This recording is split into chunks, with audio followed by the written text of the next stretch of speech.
ज्यादा ही खराब है, जहां आफत की बारिश से।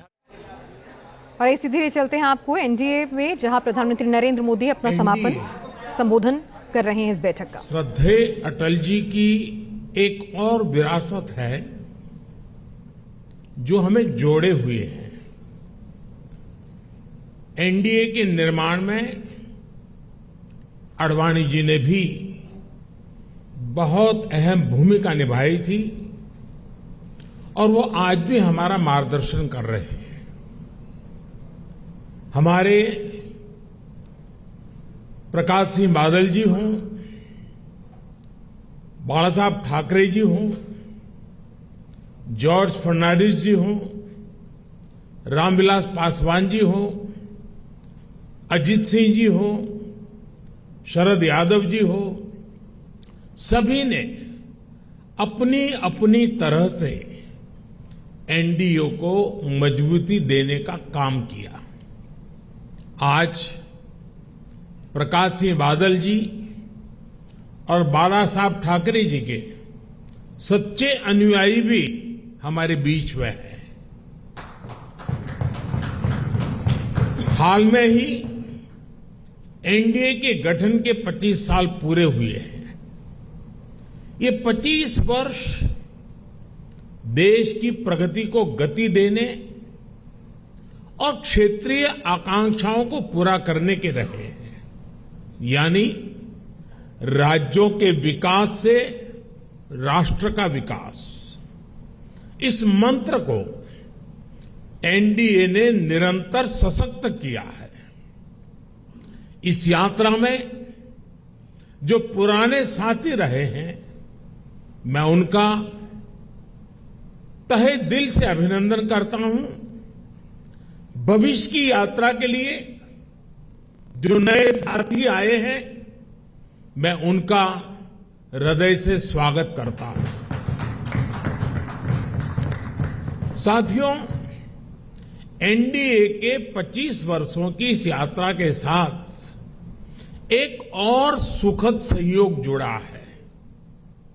ये वो समय है जब हमारा देश आने वाले 25 वर्षों में एक बड़े लक्ष्य की प्राप्ति के लिए कदम बढ़ा रहा है।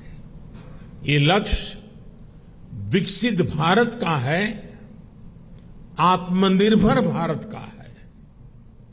कोटि कोटि भारतीय आज नए संकल्पों की ऊर्जा से भरे हुए हैं। इस महत्वपूर्ण कालखंड में एनडीए की बहुत बड़ी भूमिका है। एक तरह से ये नई ऊर्जा से भरी हुई त्रिशक्ति है। एन से न्यू इंडिया के लिए, डी से डेवलप्ड नेशन के लिए, ए से aspiration of people and region के लिए। आज देश का गरीब, देश का मध्यम वर्ग, देश के युवा, महिलाएं, दलित, पीड़ित, शोषित, वंचित, आदिवासी, सभी का विश्वास एनडीए पर है। हमारे जो समाजशास्त्री हैं, राजनीति शास्त्री हैं और अर्थशास्त्री हैं, वो भी भारत के विकास के लिए एनडीए को एक पॉजिटिव फोर्स के रूप में देख रहे हैं। हमारा संकल्प पॉजिटिव है, एजेंडा पॉजिटिव है, भावना पॉजिटिव है और हमारा रास्ता भी पॉजिटिव है। मैं अक्सर कहा करता हूं कि सरकारें बहुमत से बनती हैं, लेकिन देश सबके प्रयास से चलता है। इसलिए आज जब हम विकसित भारत के निर्माण में जुटे हैं, तब एनडीए सबका प्रयास की इस भावना का प्रतिनिधित्व कर रहा है। साथियों, हमारे देश में राजनीतिक गठबंधनों की एक लंबी परंपरा रही है, लेकिन जो भी गठबंधन नेगेटिविटी के साथ बने वे कभी भी सफल नहीं हो पाए। कांग्रेस ने 90 के दशक में देश में अस्थिरता लाने के लिए गठबंधनों का इस्तेमाल किया। कांग्रेस ने सरकारें बनाई, सरकारें बिगाड़ी। इसी दौर में 1998 में एनडीए का गठन हुआ था। लेकिन एनडीए क्यों बना? क्या तब सिर्फ सरकार बनाना या सत्ता हासिल करना ही एनडीए का लक्ष्य था? आप भी जानते हैं ऐसा नहीं था। एनडीए किसी के विरोध में नहीं बना था। एनडीए किसी को सत्ता से हटाने के लिए नहीं बना था, बल्कि एनडीए का गठन देश में स्थिरता लाने के लिए हुआ था। और जब देश में स्थिर सरकार होती है तो देश वो फैसले करता है जो कालजयी होते हैं, देश की दिशा बदलने वाले होते हैं। ये हमने अटल जी के कार्यकाल के दौरान भी देखा और ये पिछले 9 वर्षों में भी हम बार बार देख रहे हैं। भारत में स्थिर और मजबूत सरकार होने से आज पूरे विश्व का भारत पर भरोसा बढ़ा है। साथियों, एनडीए की एक और विशेषता रही है। जब हम विपक्ष में थे तब भी हमने हमेशा सकारात्मक राजनीति की। हमने कभी नकारात्मक राजनीति का रास्ता नहीं चुना। हमने लोकतंत्र को मजबूत करने के लिए अपना हर दायित्व निभाया। हमने विपक्ष में रहकर सरकारों का विरोध किया, उनके घोटालों को सामने लाए, लेकिन कभी जनादेश का अपमान नहीं किया। हमने सरकारों का विरोध करने के लिए कभी भी विदेशी मदद नहीं मांगी। हम विपक्ष में रहे, लेकिन हमने देश के विकास में न रोड़े अटकाए और ना ही रुकावट बने। आजकल हम देखते हैं कि केंद्र सरकार की योजनाओं को विपक्ष की कई राज्य सरकारें अपने यहां लागू नहीं होने देती। अगर ये योजनाएं लागू होती भी हैं तो उन्हें रफ्तार नहीं पकड़ने दी जाती। ये लोग सोचते हैं कि अगर उनके राज्यों में गरीबों को केंद्र की योजना का लाभ मिल गया तो कैसे काम चलेगा, उनकी राजनीति कैसे चलेगी। मुझे याद है, गरीबों के घर के लिए, हर घर जल के लिए, आयुष्मान भारत योजना के लिए कितनी ही बार विपक्ष के मुख्यमंत्रियों को मुझे चिट्ठियां लिखनी पड़ती है, लेकिन ये लोग गरीब के कल्याण को भी राजनीतिक नफा नुकसान से ही तोलते रहे हैं। साथियों, जब गठबंधन सत्ता की मजबूरी का हो, जब गठबंधन भ्रष्टाचार की नीयत से हो, जब गठबंधन परिवारवाद की नीति पर आधारित हो, जब गठबंधन जातिवाद और क्षेत्रवाद को ध्यान में रखकर किया गया हो, तो वो गठबंधन देश का बहुत नुकसान करता है। 2014 से पहले की गठबंधन सरकार का उदाहरण हमारे सामने है। तमाम उठापटक के बीच वो गठबंधन सरकार किसी तरह अपने 10 साल खींच पाई। लेकिन देश को क्या मिला? प्राइम मिनिस्टर के ऊपर भी एक आला कमान, पॉलिसी पैरालिसिस, निर्णय लेने में अक्षमता, भांति भांति के पावर सेंटर्स, अव्यवस्था और अविश्वास, खींचतान और करप्शन, लाखों करोड़ों के घोटाले। आपको याद होगा, जब भी पिछली सरकार के कुशासन पर सवाल उठते थे तो गठबंधन की मजबूरियां गिनाई जाती थी। बहाना एक ही, गठबंधन के कारण। क्रेडिट लेने के लिए तो हर कोई आगे आता था, लेकिन जैसे ही कुछ गड़बड़ होती थी तुरंत अपने सहयोगियों पर दोष मढ़ दिया जाता था। हम सौभाग्यशाली हैं कि एनडीए की स्थिति इससे बिल्कुल विपरीत है, अलग है। हमारे लिए गठबंधन मजबूरी का नहीं बल्कि मजबूती का माध्यम है। एनडीए कोएलिशन कंपल्सन्स का नहीं बल्कि कोएलिशन कॉन्ट्रीब्यूशंस का प्रतीक है। क्रेडिट भी सबका है, दायित्व भी सबका है। एनडीए में कोई भी राजनीतिक दल बड़ा और कोई भी राजनीतिक दल छोटा नहीं है। हम सभी एक लक्ष्य के लिए आगे बढ़ रहे हैं।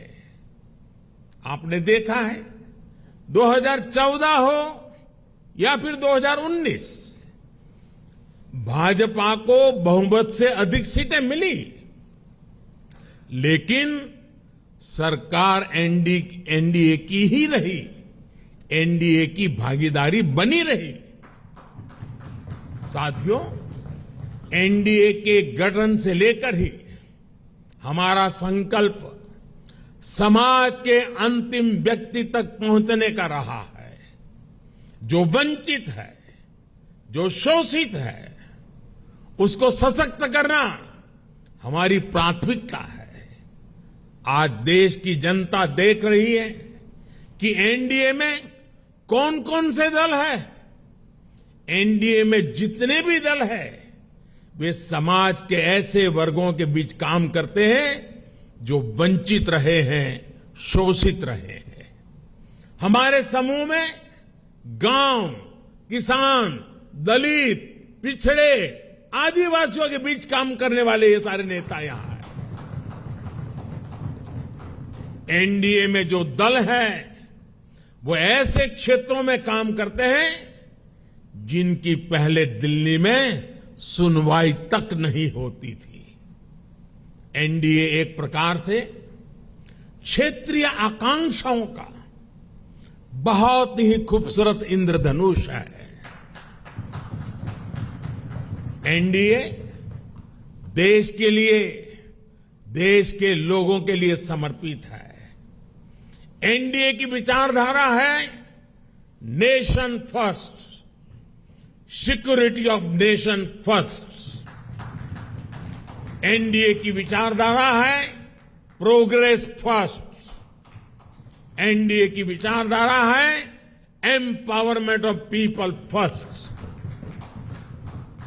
साथियों, आपको याद होगा एनडीए की बैठक में हमने संकल्प लिया था कि हम देश की गरीबी को गरीबों की ताकत से ही गरीबी को पनाश करेंगे।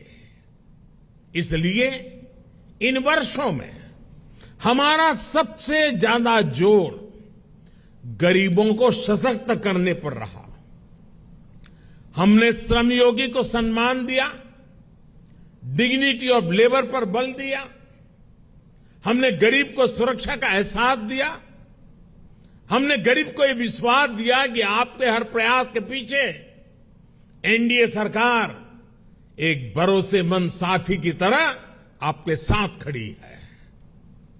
जैसे किसान को अगर सही बीज और खाद पानी मिल जाए तो वो पैदावार का रिकॉर्ड बना देता है, वैसे ही हमने गरीबों को सशक्त करने के लिए उन्हें हर संभव मदद की। इसका परिणाम क्या आया? अभी नीति आयोग की सबसे ताजा स्टडी आई है, आप में से कुछ मित्रों ने उसका उल्लेख भी किया।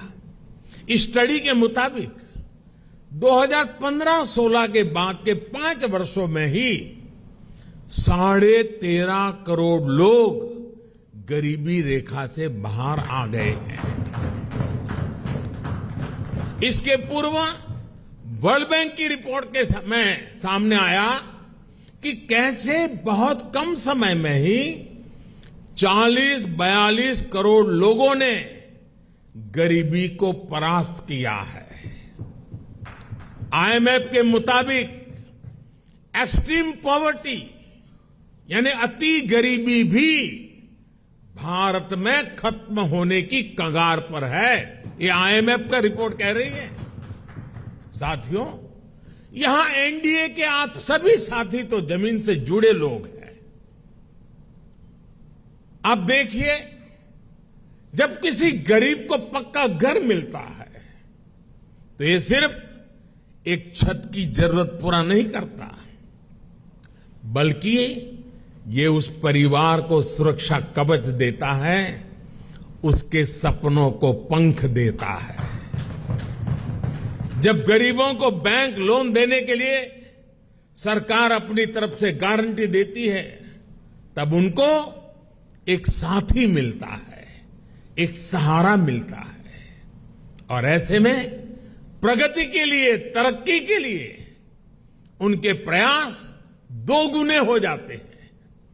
जब गरीब को हम मुफ्त इलाज का भरोसा देते हैं तो उससे एक परिवार ही नहीं बल्कि उसके आने वाली पीढ़ियों का भविष्य भी सुरक्षित हो जाता है। आप सभी जानते हैं कि पहले जब गरीब परिवार में बीमारी आती थी तो उसके पास 2 ही विकल्प होते थे, या तो अपनी आंखों के सामने अपनों को जीवन के लिए संघर्ष करते देखें, या फिर मकान, दुकान, खेत, खलिहान जो भी थोड़ा बहुत पास में हो उसे बेचें या गिरवी रखें। पीढ़ी दर पीढ़ी गरीब को गरीब रखने के इस कुचक्र को भी एनडीए सरकार की अनेक योजनाओं ने तोड़ दिया है। गांधी जी से लेकर बाबा साहब आंबेडकर और लोहिया जी तक सभी ने जिस सोशल जस्टिस की, सामाजिक न्याय की अवधारणा की थी, और मैं समझता हूं हम जो कर रहे हैं वो यही सच्चा सोशल जस्टिस है, सामाजिक न्याय है। एनडीए सरकार ने वोट बैंक की राजनीति को विकासवाद की राजनीति में बदला है। ये एनडीए शासन ही है जिसमें छोटे किसानों, रेहड़ी पटरी, फुटपाथ वालों को पहली बार मदद मिल रही है। हमारे विश्वकर्मा साथियों को भी पहली बार ये विश्वास मिला है कि उनके लिए भी कोई सरकारी योजना बन सकती है। साथियों, गरीबी से भारत की इस लड़ाई का एक और पक्ष है। आप सब ये भी जानते हैं कि पहले हमारी माताओं बहनों के नाम पर प्रॉपर्टी खरीदने का चलन कम ही था। वे एक प्रकार से घर के, समाज के आर्थिक फैसलों से कटी हुई थी। देश की आधी आबादी और परिवार को चलाने वाली ताकत का जब ये हाल हो तो गरीबी से पार पाना आसान कैसे हो सकता था। अब जब बहनों के नाम बैंक अकाउंट खुले, उनके नाम पर घरों की रजिस्ट्री हुई, उनके नाम पर ऋण मिलने लगे, तो एक नया सामर्थ्य समाज में पैदा हुआ। मुद्रा योजना की सबसे बड़ी लाभार्थी हमारी बहनें हैं। स्टार्टअप इंडिया की सबसे बड़ी लाभार्थी हमारी बेटियां हैं। जो देश में 9 करोड़ स्वयं सहायता समूह बने हैं, उनकी सबसे बड़ी लाभार्थी गांव में रहने वाली दलित, पिछड़े, आदिवासी समाज की बहनें हैं। मैं पिछले दिनों मध्य प्रदेश गया था, एक आदिवासी गांव में गया था। वहां ये स्वयं सहायता समूह की आदिवासी बहनों से मिलना हुआ। जितने समूह थे, उन्होंने कहा अब तो हमारी पहचान है, हम लखपति दीदी हैं। हमारा कारोबार इतना है कि आज हम लखपति बन गए हैं। ये बहुत बड़ा परिवर्तन है साथियों, एनडीए सरकार ने महिलाओं के कल्याण को, उनकी तकलीफ कम करने को सर्वोच्च प्राथमिकता दी है। जब घर में टॉयलेट बना तो बहनों को सम्मान और सुरक्षा दोनों मिला। जब नल से जल आया, गैस का सिलेंडर आया, तो उनकी परेशानी कम हुई, उनके समय की बचत हुई। इस समय को वो अपने परिवार की आय बढ़ाने में उपयोग कर रही है।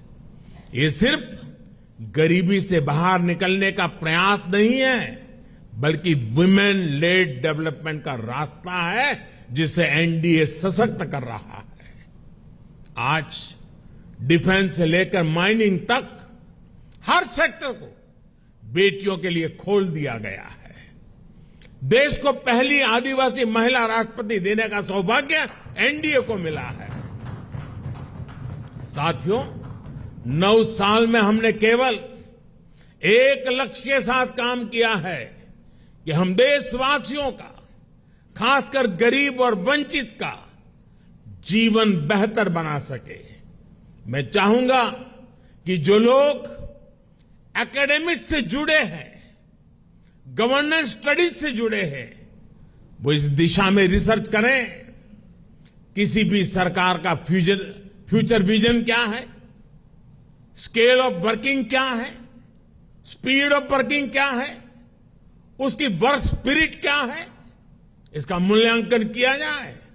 इन सभी पैरामीटर्स पर एनडीए सरकार का काम न केवल असाधारण साबित होगा, बल्कि एक मॉडल के तौर पर उभरेगा। हम केवल आज की जरूरतों के लिए काम नहीं कर रहे हैं, हम आने वाली पीढ़ियों के भविष्य को भी सुरक्षित बना रहे हैं। मैं आपको एक उदाहरण देता हूं। हमारे लिए बहुत आसान था कि आजादी के 75 साल पूरे होने पर हम भी कोई स्मारक बना देते, दिल्ली में कोई ऐसी इमारत अपने नाम पर खड़ी कर देते थे, या कोई मूर्ति लगवा देते। लेकिन हम देश के कोने कोने में 1 लाख अमृत सरोवर बना रहे हैं।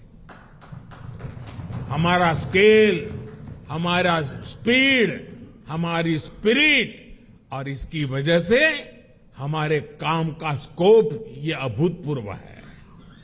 हम विकास भी कर रहे हैं और विरासत को भी सहेज रहे हैं। हम मेक इन इंडिया पर भी बल दे रहे हैं और पर्यावरण की रक्षा भी कर रहे हैं। साथियों, हमारी नीयत साफ है, नीति स्पष्ट है और निर्णय ठोस है। एनडीए सरकार ने बीते 9 वर्षों में भ्रष्टाचार के हर रास्ते को बंद करने के लिए हर संभव प्रयास किए हैं। पहले सत्ता के गलियारों में जो बिचौलिए घूमते थे, हमने उनको बाहर कर दिया है। हमने टेक्नोलॉजी की मदद से लीकेज की हर संभावनाओं को दूर किया है। जनधन, आधार, मोबाइल, इसकी त्रिशक्ति से हमने करोड़ों फर्जी लाभार्थियों को गरीबों का हक छीनने से रोका है। अब सोचिए, देश में करीब करीब 10 करोड़ ऐसे फर्जी लाभार्थी थे जिनका जन्म ही नहीं हुआ था और जिन्हें सरकारी मदद जा रही थी। ये पैसे मेरे किसी गरीब भाई बहन के थे, किसी आदिवासी के थे, किसी पिछड़े और दलित साथी के थे। ये एनडीए सरकार है जिसने गरीब से हो रही इस लूट को बंद किया है।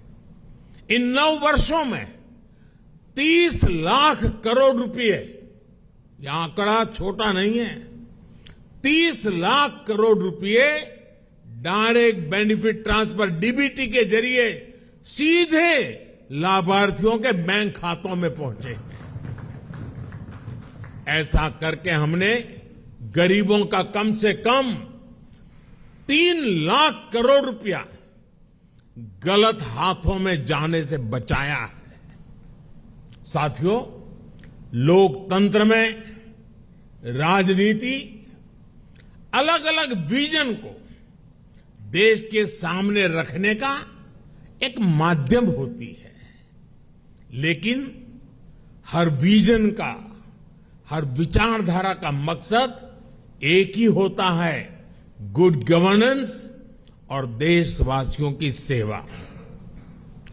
पॉलिटिक्स में प्रतिस्पर्धा हो सकती है, लेकिन शत्रुता नहीं होती। आखिरकार हम एक ही देश के लोग हैं, एक ही समाज का हिस्सा है, लेकिन दुर्भाग्य से आज विपक्ष ने अपनी एक ही पहचान बना ली है, हमें गाली देना, हमें नीचा दिखाना। बावजूद इसके हम एनडीए के सभी साथियों ने हमेशा देश को दलों के हित से ऊपर रखा है। हमने राजनीतिक सौहार्द और शालीनता को बनाए रखने के लिए प्रयास किए हैं। ये एनडीए सरकार ही है जिसने प्रणब दा को भारत रत्न दिया, जो जीवन भर कांग्रेस में रहे थे, लेकिन हमें उन्हें ये सम्मान देने में संकोच नहीं किया। ये एनडीए सरकार ही है जिसने मुलायम सिंह यादव, शरद पवार, गुलाम नबी आजाद, तरुण गोगोई, एमसी जमीर, मुजफ्फर बेग, ऐसे अनेक नेताओं को जो राजनीतिक दृष्टि से हमारे साथ नहीं है, हमारे खिलाफ है, हमने पद्म सम्मान दिया है उन लोगों को। ये नेता भी कभी बीजेपी या एनडीए में नहीं थे, लेकिन हमने देश सेवा में उनके लंबे योगदान को स्वीकार किया, उसे सराहा, उन्हें सम्मानित किया। लोकतंत्र की ये मूल भावना एनडीए की कार्यशैली में आपको हर जगह दिखेगी। इस समय भारत G20 समिट को होस्ट कर रहा है।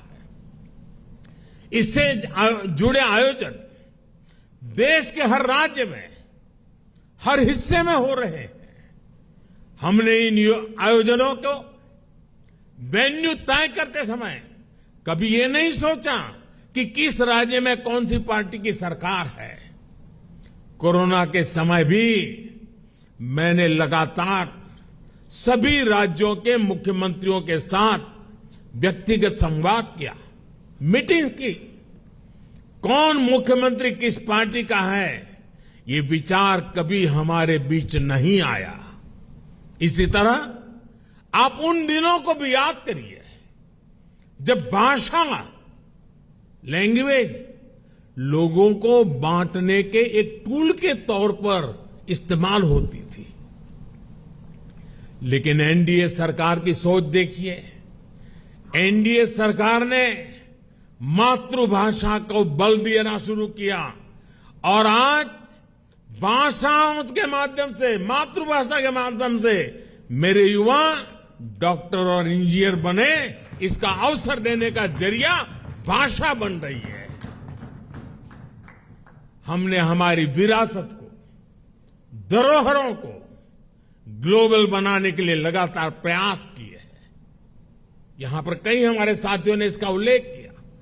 आज योग वैश्विक एकता का एक माध्यम बन गया है। आज मिलेट्स एक ग्लोबल ट्रेंड बन रहा है। श्री अन्न की चर्चा हो रही है और इसका लाभ हमारे हर क्षेत्र के छोटे छोटे किसानों को मिल रहा है। हम देश के लोगों को जोड़ते हैं, वो देश के लोगों को तोड़ते हैं।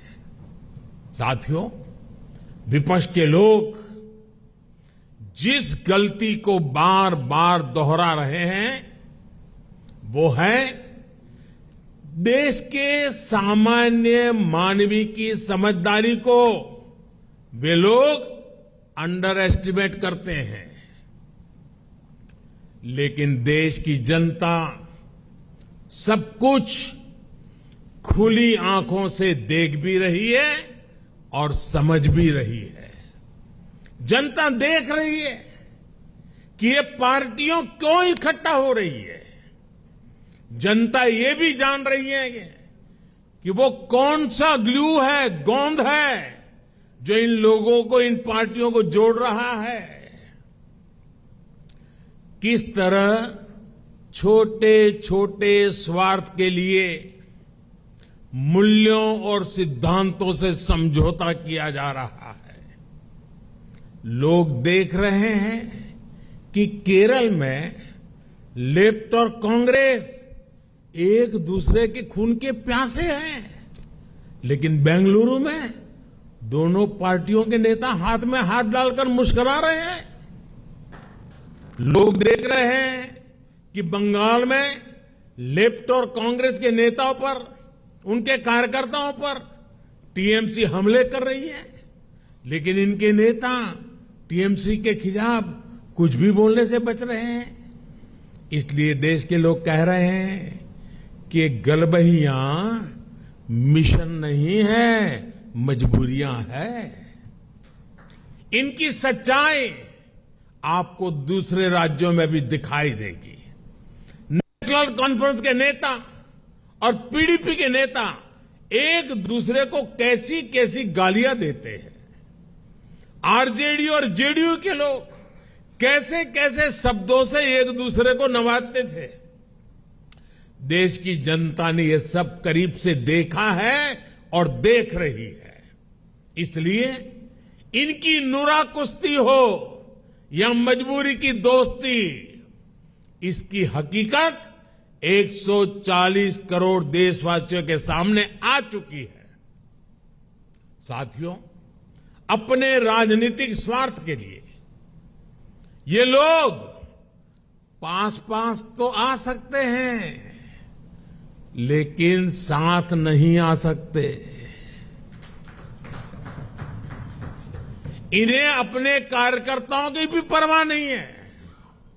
ये अपने कार्यकर्ताओं से उम्मीद करते हैं कि जीवन भर जिसका विरोध किया उसका अचानक सत्कार करने लगे। अब ऐसे में इन दलों का कार्यकर्ता खुद भ्रमित है कि करे तो क्या करे।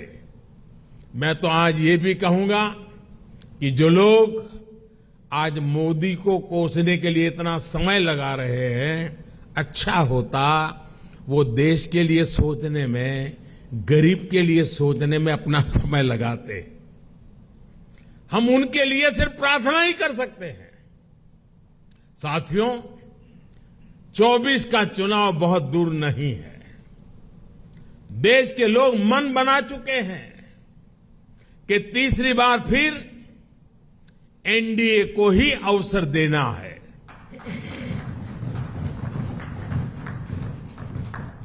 देश का मन आप जानते हैं, लेकिन विदेश का मन भी बहुत कुछ संकेत दे रहा है। आमतौर पर जब भी किसी देश में चुनाव का समय निकट आता है तो उसका बहुत बड़ा असर उसके वैश्विक संबंधों पर भी होता है। हर एक को लगता है कि भाई अब तो चुनाव का वर्ष है, अभी इस सरकार के साथ अभी रहने दो, एक बार चुनाव हो जाए, नई सरकार आएगी तब सोचेंगे। स्वाभाविक है। कोई भी दूसरा देश उस सरकार के साथ जो चुनाव बिल्कुल निकट हो वहां संबंध बनाने से पहले, संवाद करने से पहले 100 बार सोचता है।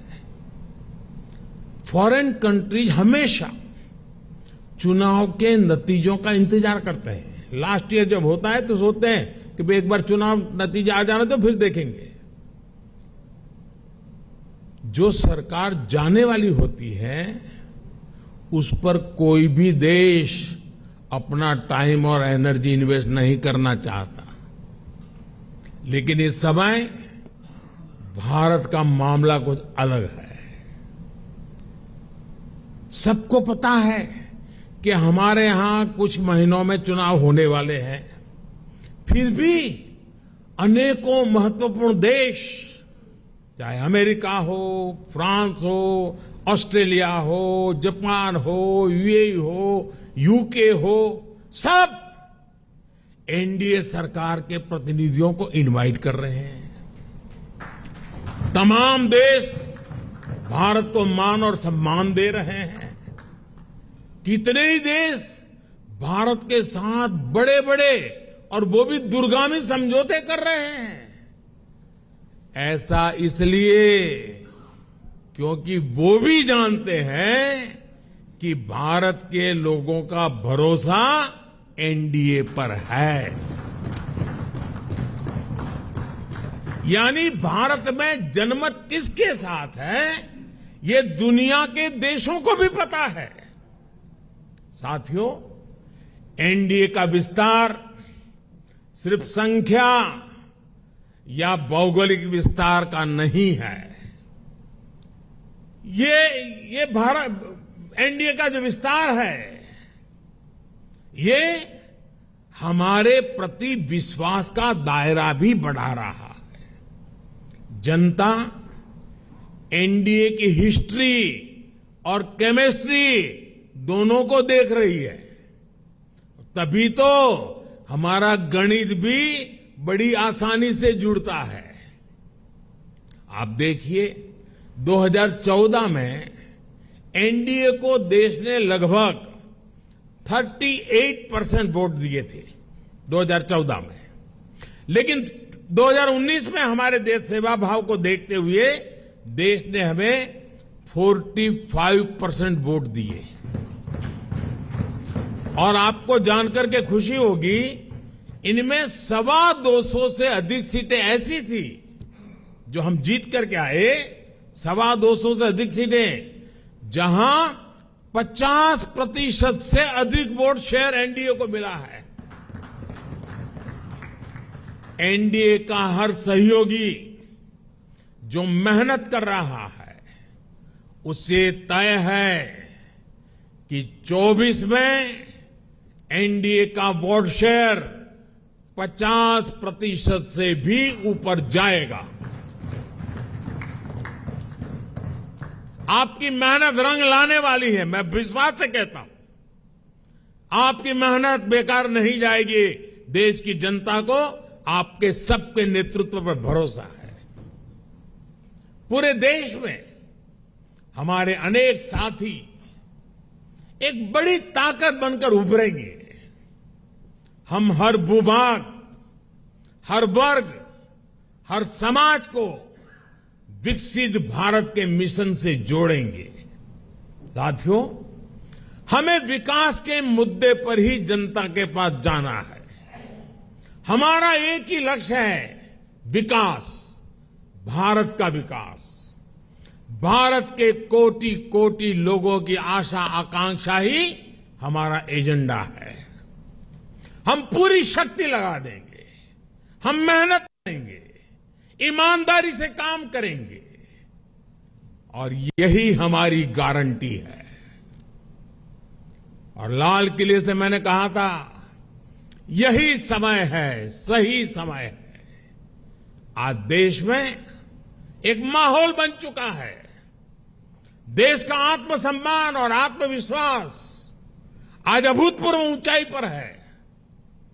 जैसे कोई इमारत बनाने से पहले नींव का निर्माण होता है, वैसे ही पिछले 9 वर्षों में नए भारत की एक मजबूत नींव का निर्माण हो चुका है। इस मजबूत नींव पर हम सभी को नए भारत का, आत्मनिर्भर भारत का, विकसित भारत का निर्माण करके ही रहना है। और आपने मुझ पर इतना विश्वास रखा है, इतना प्रेम बरसाया है, इतना स्नेह किया है। मैं आपको विश्वास दिलाता हूं और आपके माध्यम से मैं देशवासियों को विश्वास दिलाता हूं कि मैं अपने परिश्रम में, अपने प्रयासों में कहीं कोई कमी नहीं रहने दूंगा। मुझसे गलती हो सकती है, लेकिन बदनीयत से मैं दूर रहूंगा, बदनीयत से कोई काम नहीं करूंगा। और साथियों, मेरा जीवन आप देखते हैं, देश देख रहा है।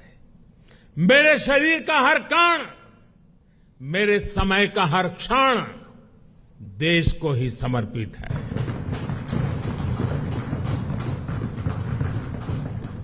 आपका ये विश्वास, आपके ये आशीर्वाद, ये मेरी ऊर्जा है।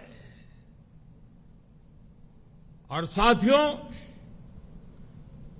आप सब कह रहे थे